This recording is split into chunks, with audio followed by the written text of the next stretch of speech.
Oke, halo teman-teman semuanya. Apa kabar? Kita bertemu kembali di kuliah spiritual. Ya, ini adalah video ketiga, kelanjutan dari video 1 dan video 2, di mana kita belajar tentang kosakata yang sering digunakan dalam kita belajar spiritual. Oke? Nah, di video pertama kita sudah bahas tentang mind, think, thought, and brain. Ya, kita sudah belajar panjang lebar. Di video yang kedua kita sudah belajar tentang mind juga, tapi kali ini kita fokus ke sadarnya, conscious mind dan unconscious mind. Bedanya apa? Dan kemudian kita juga sudah membahas tentang topik yang sangat menarik, yaitu conscious dan aware. Sama-sama artinya sadar, conscious and aware. Ini pembahasan yang cukup subtle, tidak mudah menjelaskan ini. Ya, itulah dari sana Anda bisa belajar betapa susahnya menjadi seorang penerjemah. Ya, terutama kalau si penerjemah itu nggak memahami materi yang sama, nggak memahami konteks yang sama. Contoh misalkan saya adalah orang ekonomi. Ya, otomatis bahasa saya adalah bahasa yang berkaitan tentang ekonomi, berkaitan dengan finansial.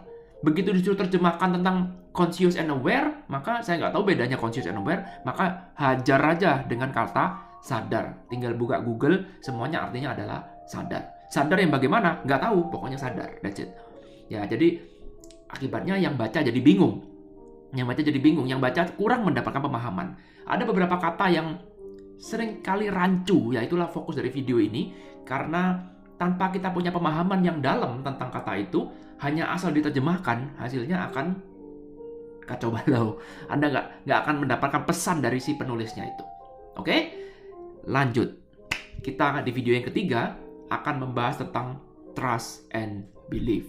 Ya, sering ini sudah pernah saya bahas berkali-kali. Ya, trust and belief. Mari kita pergi ke sini supaya papannya agak bersih. Oke. Belief. Ini sudah sering kali saya bahas, sudah banyak tulisan saya membahas tentang ini, tapi tetap saya bahas, saya ulang-ulang supaya pemahaman Anda menjadi semakin paham. Oke. Nah, trust and belief kalau kita lihat dalam Google, maka terjemahannya semuanya sama, yaitu percaya. Percaya ya. Padahal sebenarnya trust and belief ini punya value yang berbeda, ya. Value yang berbeda. Mari kita lihat. Sekarang trust, ya, ada kalimat dalam bahasa Inggris yang mengatakan adalah building trust. Building trust. Building itu berarti membangun kepercayaan. Building trust. Sementara belum pernah ada tulisan namanya building belief. Nggak ada, Pak. Anda belajar dimanapun nggak ada namanya building belief, nggak ada. Kenapa? Karena belief tidak perlu dibangun. Nggak ada namanya belief itu dibangun, nggak ada. Belief itu langsung. Sementara trust itu mesti di-building. Nggak ada orang pertama kali langsung percaya. Kan misalkan gini, paling gampang adalah kita urusan tentang uang. Paling gampang tentang uang nih. Oke? Saya nggak pernah kenal dengan Anda nih. Misalkan si A dan si B misalkan. Oke? Si A dan si B. Nah, sekarang si A baru mengenal si B, ya. Baru mengenal si B. Dan kemudian si A langsung taruh uang misalkan 1 miliar misalkan ya ke si B. Nggak pernah percaya sebelumnya, tiba-tiba langsung taruh uang 1 miliar ke si B, maka artinya si A itu trust atau belief dengan B. Sama-sama percaya. Kalau nggak percaya nggak mungkin taruh uang kan. Tapi kita nggak pernah kenal sebelumnya, ya, bukan teman sebelumnya. Tiba-tiba langsung lihat, wah ini kelihatannya si B ini jago nih, kelihatannya main saham jago nih. Oke, langsung taruh uang 1 miliar ke si B, maka A ini statusnya pada B masuk trust atau belief. Yes, benar. Itu adalah belief. Ya, itu adalah belief. Kenapa? Karena nggak ada proses. Perhatikan katanya adalah di sini building trust berarti ada proses. Nggak ada yang instan. Sementara di sini adalah instan. Pokoknya percaya aja dah. Pokoknya saya percaya aja. Itu namanya belief. Sedangkan kalau trust, ya, itu adalah kepercayaan yang ada prosesnya. Ya, ini adalah contoh dari belief. Contoh dari trust bagaimana? Kalau contoh dari trust adalah A sama B, ya, kita building trust dulu nih. Ya, saya taruh uang, saya tahu B ini orang hebat, ya, si A tahu bahwa B ini orang hebat, tapi saya mau uji dulu. Saya taruh dulu 100 juta dulu. Kemudian saya tambah lagi dana 300 juta. Kemudian saya tambah lagi dana 500 juta. Terus begitu bertahap. Ya total ya, total jadi segini, total jadi segini. Terus bertahap sampai kemudian menjadi 1 miliar. Jadi saya lihat dulu bagaimana kinerja si A, si B ini. Bagus, naik lagi. Bagus, naik lagi. Bagus. Sehingga terus akhirnya kita building trust. Dapat maksudnya? Dapat pemahamannya? Jadi belief dan trust. Ya, ini ada prosesnya. Jadi pertama kali saya taruh si A taruh 100 juta dulu. Kemudian naik jadi 300 juta. Kemudian naik jadi 500 juta. Barulah kemudian jadi 1 miliar. Sementara yang di belief langsung ke 1 miliar. Nggak perlu proses. Pokoknya saya percaya aja. Ya, perhatikan. Ada proses. Bedanya apa? Yang satu dengan yang dua, bedanya adalah ada proses. Yang kedua ini ada proses. Ada building trust. Ada proses. Nah, sekarang mari kita lihat. Anda sudah bisa paham bedanya trust dengan belief. Sama-sama artinya adalah percaya. Jadi kalau si penulis menuliskan itu adalah trust, maka itu berarti ada prosesnya. Kalau si penulis menuliskan itu belief, berarti gak ada proses, langsung instan. Ya, kualitasnya, value-nya mana yang lebih kuat antara trust dan belief? Ya, value-nya yang lebih kuat tentu saja yang trust, value-nya ya, nilainya. Lebih kuat yang trust, bondingnya akan lebih kuat yang trust daripada yang belief.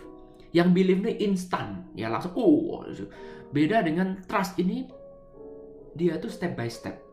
Ya, menunjukkan bukti dulu, bagus, ada langkah selanjutnya. Bukti dulu, bagus, ada langkah selanjutnya. Sehingga apa? Bondingnya tuh ikatannya di sini lebih kuat. Ibaratnya rantai itu ya, ini lebih kuat rantainya, lebih solid value-nya karena ada building trust. Sedangkan belief ini hanya rantainya rapuh. Karena apa? Karena dia sekali aja. Lebih gampang kecewa, lebih gampang curiga. Ya, kalau misalkan si A ini, hubungan si A dengan si B dengan sistemnya belief, maka akan ada kecurigaan. Nih, jangan-jangan si B ini mau tilep uang saya. Misalkan. Nah, lebih mudah untuk merasa curiga, lebih mudah punya problem kalau dia menggunakan sistem belief. Karena nggak ada proses. Sementara kalau trust, ini lebih kuat, lebih bondingnya lebih terjaga, lebih kuat bondingnya dibandingkan dengan belief. Ya, ini berguna bagi banyak hal. Ya, saya belajar tahu perbedaannya ini, trust and belief ini, belajarnya dari buku-bukunya Osho. Ya, di bukunya Osho itu dijelaskan jelas sekali perbedaan antara trust dan belief. Ya, contoh misalkan Anda dengan hidup. Anda hidup ini, Anda percaya dengan hidup. Anda percaya bahwa hidup ini baik misalkan. Anda percaya bahwa hidup ini memberikan yang terbaik buat Anda. Nah, percaya yang seperti apa? Yang trust atau yang belief? Kita nggak pernah mempertanyakan itu kan, karena kita menggunakan bahasa Indonesia. Dalam bahasa Indonesia, dua-duanya ini artinya sama, percaya, that's it. Ya, jadi dalam bahasa Inggris ada trust and belief, itu kita nggak bisa cuma bilang, oke, saya percaya pada hidup ini bahwa hidup ini memberikan yang terbaik. Yes, saya percaya itu. Anda percaya, ya, percaya yang seperti apa? Percaya yang seperti apa? Kalau Anda jawabnya adalah belief, berarti Anda adalah percaya yang asal percaya, yang membabi buta. Karena katanya Pak Irwan, hidup itu baik. Ya, karena menurut tokoh si A, katanya dia, tokoh itu, guru itu, dia bilang itu baik. Tapi Anda nggak punya bukti, ya pokoknya saya percaya guru itu aja, that's it. Tapi beda kalau Anda percayanya menggunakan trust. Kalau Anda percaya trust, artinya ada proses. Ada proses, step by step-nya tuh ada. Contohnya adalah begini. Sehingga kita building trust dengan hidup ini jauh lebih kuat hubungan kita dengan hidup ini daripada kalau kita cuman belief. Paham maksud saya? Ya, kita dengan hidup ini nggak bisa menggunakan belief. Kalau kita menggunakan belief, inilah kita termakan dogma. Kita fanatik berlebihan. Fanatis berlebihan. Karena apa? Karena kita nggak building trust. Ya, tapi kalau kita building trust pelan-pelan, maka kualitas kita itu lebih bermutu. Karena apa? Karena kita ada waktu, nggak instan. Step by step-nya tuh seperti naik tangga ini. Ini satu dulu, habis itu kedua, habis itu ketiga, habis itu keempat, habis itu kelima. Ada step by step-nya. Ada step by step-nya. Itu namanya kita building trust. Ada prosesnya. Ya, karena itu dalam hidup ini kita sampai berapa lama sih Pak belajar spiritual? Ya, nggak ada habisnya. Nggak ada habisnya. Apakah nanti ada satu ilmu yang bisa membuka tabir misteri hidup kita ini misteri, ya. Sampai sekarang pun semua ini cuma sekedar teori, apapun yang saya ajarkan pun juga cuma teori ya, ingat ya, teori. Bahwa hidup ini adalah misteri. Misteri adalah suatu hal yang tidak terpecahkan, satu hal yang membuat tanda tanya. Dan pikiran kita ini nggak suka ada satu hal yang tidak pasti, satu hal yang tidak diketahui itu nggak suka. Padahal hidup sendiri itu adalah misteri. Hidup sendiri itu adalah ketidakpastian. Ketidakpastian itu artinya kita nggak tahu. Yes, benar. Anda nggak tahu. Hidup ini misteri. Besok pagi apa yang terjadi saya juga nggak tahu. Kenapa saya bisa begini saya juga nggak tahu. Misteri semuanya. Tapi pikiran ini ingin menerjemahkan misteri. Ya, meskipun itu adalah pekerjaan yang sia-sia. Misteri. Nggak apa-apa. Tapi kita building trust. Karena itu kita building trust dengan hidup ini. Kita ini punya step by step kualitasnya. Kita nggak bisa langsung bilang hidup itu baik. Oh ya, tapi kita akan mencari buktinya setiap hari. Building trust. Terus kita cari buktinya setiap hari. Kita nggak bisa believe. Itu hanya kepercayaan yang sesaat. Sementara kalau trust ini long term hubungannya. Ya, long term. Sampai kapan Anda mau belajar ilmu spiritual? Ya, selama Anda hidup, ya kita akan terus belajar. Kita akan terus mendalami misteri ini sampai Anda bisa menikmati misteri ini. Menikmati ketidakpastian. Bukan mencari satu hal kepastian. Paham maksudnya ya? Karena itulah saya buat artikel kemarin tentang Cinderella itu. Jadi Cinderella itu happily ever after itu nggak bakal pernah ada. Jadi apa yang terjadi ketika Anda sudah kaya raya misalkan, sudah mencapai goal Anda? Apakah kemudian Anda bisa happily ever after? Itulah pikiran Anda yang mengatakan bahwa kalau saya sudah nanti bebas utang, selesai, saya kawin dengan pangeran yang saya idam-idamkan, maka kemudian saya happily ever after. Enggak juga. Setelah itu pasti masih ada selanjutnya, selama Anda masih hidup. Itulah poin utama dari tulisan Cinderella saya kemarin. Ada prosesnya, ada kelanjutannya, dan kelanjutannya itu ada never ending. Nggak ada ujungnya. Karena Anda hidup di dunia ini untuk belajar. Untuk experience it. Kalau Anda sudah berhenti belajar, berhenti mengalami, maka apa terjadi? Ya hidup Anda pun juga akan berhenti. Ya, jadi kesempurnaan itu nggak akan pernah kita capai di dunia ini. Nggak mungkin. Nggak bisa dicapai. Bahkan menurut saya orang yang tercerahkan sekalipun, itu masih ada tugas selanjutnya. Masih ada tantangan selanjutnya. Masih ada pelajaran selanjutnya dari hidup ini. Paham maksudnya ya? Jadi bukan berarti orang yang tercerahkan kemudian dia oke, selesai. Berarti saya sudah menjadi hebat, saya sudah menjadi sempurna. That's it. Dunia sudah nggak bisa menyentuh saya lagi, sudah nggak ada lagi bisa dipelajarin. Nggak mungkin. Ya, nggak mungkin. Karena itu nggak ada sebenarnya yang disebut dengan guru. Guru itu nggak ada. Guru sejati, guru yang sebenarnya adalah hidup itu sendiri. Make sense? Ya, jadi guru sebenarnya itu adalah hidup itu sendiri, bukan manusia. Karena sepanjang dia masih menjadi manusia, berarti di dalam dirinya pasti ada ketidaksempurnaan. Karena dia mengalami ketidaksempurnaan, maka masih ada yang harus dia pelajari. Masih ada yang harus dia alamin. Masih ada yang harus dia masih ada yang hidup ingin berikan kepada kita. Ya, karena hidup ini penuh dengan misteri, maka hidup ini selalu memberikan suatu pengalaman yang baru setiap hari bagi kita. Setiap hari. Dan itu good. Kalau kita semua sudah merasa, sudah tahu segalanya, sudah sempurna, maka that's it. Sudah, hidup ini sudah gak ada indahnya lagi. Ya, karena hidup kita ini penuh dengan plus minus, ada plus ada minusnya. Itulah indahnya hidup. Ada kekurangan, ada kelebihan. Gak ada yang semuanya perfect, kelebihan semua. Gak ada. Anda mau lihat sektor apapun pasti ada plus, ada minus. Karena itu konsepnya adalah yin dan yang, ada siang dan malam. Dan itu good. Kalau Anda memilih parsial, maka Anda melihat seolah-olah ini good, itu bad. Enggak, kalau Anda melihat secara keseluruhan, ya ada siang, ada malam. Dan semuanya baik adanya. Dengan segala plus minusnya, semua itu baik adanya. Dan itulah syarat terjadinya kehidupan. Kalau hidup itu siang terus, ya matilah kita. Kalau hidup malam terus, ya matilah kita juga. Kalau hidup isinya laki-laki semua, gak ada perempuan, ya matilah kita.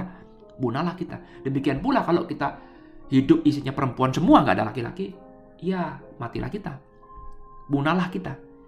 Benar ya? Jadi kesimpulannya adalah judgment itu akibat kita melihat part per part. Kita nggak melihat secara keseluruhan. Kita lebih mudah menjudge macan itu adalah tokoh yang jahat karena makan rusa. Kenapa macan dicap sebagai jahat? Karena macan makan daging. Karnivora, makan daging. Rusa makan rumput.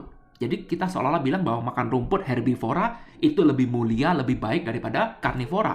Pertanyaan saya simpel sekarang. Ekosistem secara keseluruhan. Kalau semua hewan herbivora, nggak ada karnivora, mati nggak? Kacau nggak? Balance nggak? Enggak. Paham maksudnya ya? Sehingga karnivora ini juga punya peran dalam menentukan hidup. Bagaimana kita bisa bilang bahwa macan adalah makhluk yang jahat? Bagaimana kita bisa bilang bahwa karnivora adalah ciptaan untuk merusak dunia? No. Karena semuanya adalah balance. Itulah hasil dari kita building trust dengan hidup ini. Makin hari kita akan makin naik kelas. Makin hari kita akan makin paham bahwa begini tuh. Karena dulu ketika kita anak-anak diajarkan bahwa datanglah harimau, si raja kejahatan. Datanglah si serigala yang licik, si tupai yang pandai. Semua itu karakter. Seolah-olah ada yang baik, ada yang jahat. Padahal semuanya itu adalah part of the life. Bagian dari hidup. Bagian tak terpisahkan dari yang namanya ekosistem. Ekosistem itu adalah menjaga balance. Jadi nggak ada nama ekosistem itu membela salah satu bagian. Nggak ada. Nggak ada ekosistem bilang, menurut saya yang paling bagus adalah herbivora. Itu adalah hewan paling mulia. Sementara hewan karnivora adalah hewan jelek. Sehingga kalau bisa kita bantai aja karnivora. Ular itu satu makhluk yang hina. Satu makhluk yang jelek. Utusannya setan. Yes. Sekarang kalau lihat ular, bantai aja. Sehingga sekarang ular sawah jadi berkurang. Maka akibatnya tikus merajalela. Ya, itu akan mengganggu ekosistem. Anda rusak satu ekosistem, maka ekosistem yang lain akan terganggu. Paham maksudnya? Anda membela salah satu ekosistem, maka apa yang terjadi? Terjadilah ketidakseimbangan. Terjadi ketidakseimbangan. Ya, herbivora terlalu banyak, itu juga problem. Nggak ada karnivora yang memangsa, ya itu akan menjadi problem juga. Karena herbivora makan tanaman. Manusia butuh tanaman. Maka apa yang terjadi? Ya, mereka masuk ke kebun manusia. Karena nggak ada yang maksa. Anda bilang, hama itu jelek. Anda basmi hama pakai bahan kimia. Apa yang terjadi? Yang terjadi ya itu mengganggu ekosistem yang lain juga. Berlebihan itu nggak bagus, kekurangan itu juga nggak bagus. Karena pada intinya semua itu bagus. Itulah konsep belajar dari trust. Dan itu nggak bisa kita terima sebagai satu hal yang instan, belief. Nggak bisa. Tapi harus ada paketannya. Pasif 1, 2, 3. Pemahamannya maksudnya. Bukan cuma sekedar membeo tanpa paham artinya, tapi kita pemahaman itu ada step by stepnya. Jangan khawatir, everyone itu punya setiap orang punya perjalanannya sendiri-sendiri. Respect other people journey. Ada orang yang perjalanan di 1, nggak apa-apa.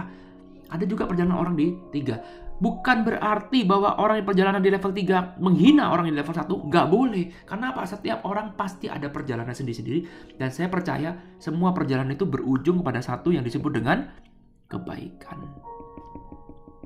Kebaikan yang seperti apa? Kebaikan yang benar-benar menyeluruh, yang total. Ya, kebaikan yang kita sebut sebagai love. Love itu bukan lawannya dari hate. Nah, ini dia. Love yang bagaimana nih, Pak? Ujung kita nanti. Ujung kita adalah love yang benar-benar love, true love. True love itu berarti gak ada hate. Kalau love masih punya lawan kata, artinya love itu masih part per part. Bukan keseluruhan. Karena kalau Anda keseluruhan, sama tapi kita belajar ekosistem, keseluruhan itu nggak punya lawan kata. Keseluruhan itu semuanya adalah baik adanya. Sama juga kalau Anda sudah belajar keseluruhan, maka semua bagian dalam hidup Anda ini berguna. Semua bagian dalam hidup Anda ini berguna. Nggak ada yang nggak berguna. Bagaimana itu bisa menjadi sebuah aib? Anda memilih bahwa, Pak, kalau bisa masa lalu saya nggak usah saya alamin, Pak. Kalau Anda nggak mengalami masa lalu itu, maka Anda tidak menjadi diri Anda sekarang.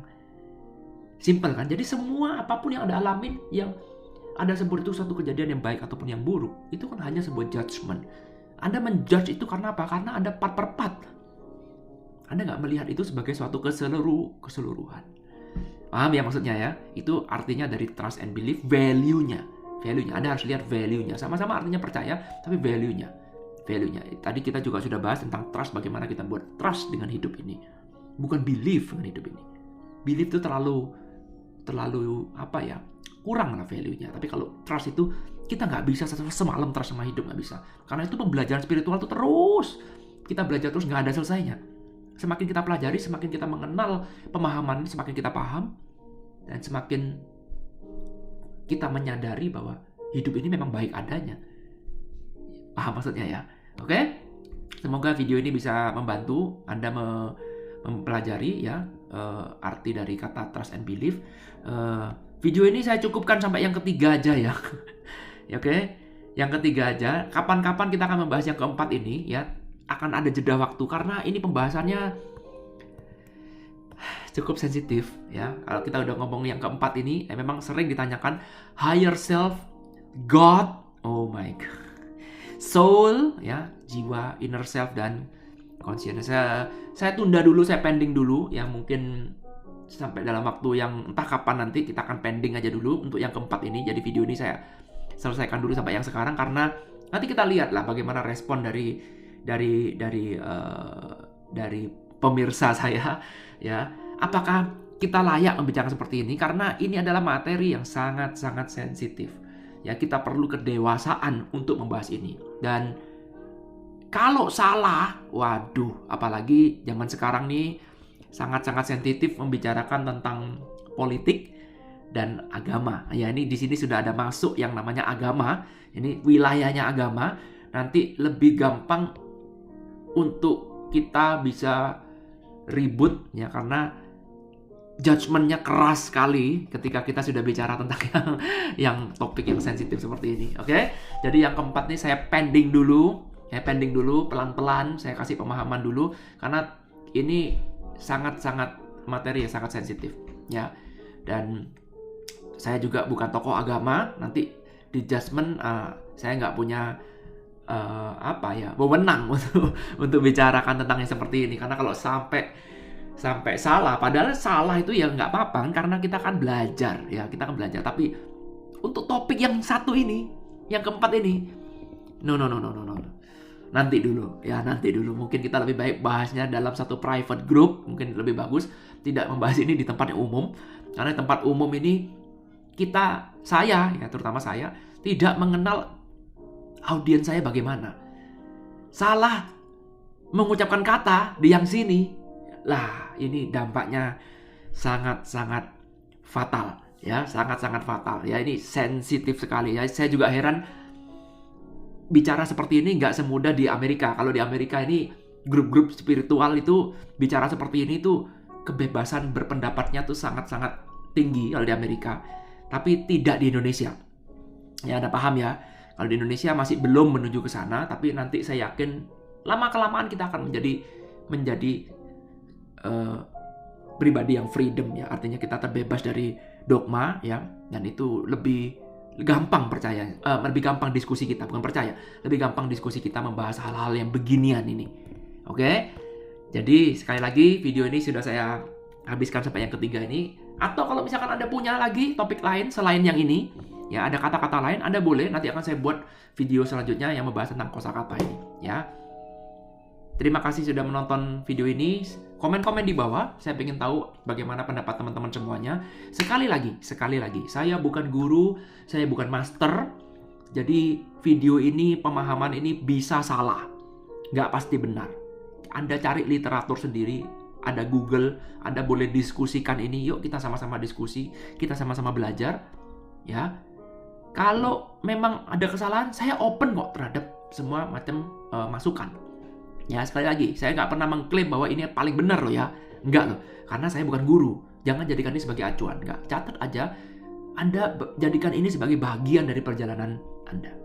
Ya, bisa jadi sekarang pemahaman saya seperti ini, mungkin 10 tahun lagi, atau 5 tahun lagi, atau mungkin tahun depan, atau mungkin besok pagi, akan berubah lagi. Seiring dengan perjalanan spiritual kita masing-masing. Ya, jadi kalau saya lebih baik daripada kita berdebat, lebih baik kita mencatat dulu mana yang berguna. Ya siapa tahu besok berguna, kita nggak tahu juga. Ya, sekali lagi, jangan jadikan ini sebagai dogma. jadilah kritis, jadilah trust ya. Kita building trust. Jangan building belief dengan saya. Gak ada guna.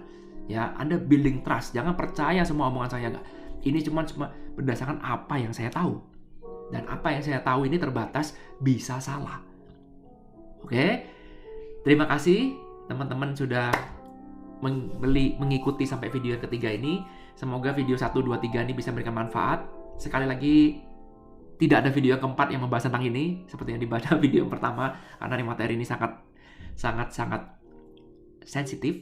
Ya, bisa jadi nanti kita bikin video yang keempat, tapi tidak dengan topik itu. Mungkin dengan saran teman-teman, mungkin ada kalimat-kalimat lain yang perlu kita bahas. Saya akan mencoba untuk menerangkan untuk teman-teman semuanya dengan bahasa yang sangat sederhana mungkin. Oke, semoga video ini bisa memberikan manfaat. Thank you, I love you, bye.